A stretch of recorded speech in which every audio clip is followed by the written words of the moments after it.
Sugatan ang isang motorcycle rider matapos sumalpok sa isang taxi sa Quezon City.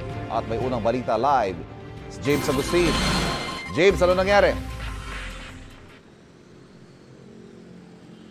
Van, good morning. Kinailangan nga isugod sa ospital yung isang motorcycle rider matapos masugatan nang bumangga siya sa isang taxi sa bahaging ito ng Quezon Avenue sa Quezon City. Pasado alas 5 ng umaga kanina, Ivan, nang mangyari yung aksidente sa westbound lane ng Quezon Avenue na sakop ng Barangay Santa Cruz. Tumila po ng 23 anyos sa lalaking motorcycle rider na iniindang mga sugat sa kanyang mga binti.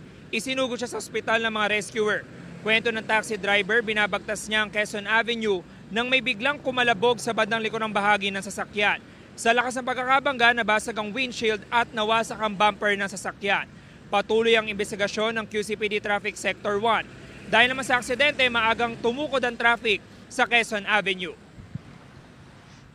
Nung pagbangga sa akin, sabi ko, ba't kumalabog? Nasa right lane naman ako.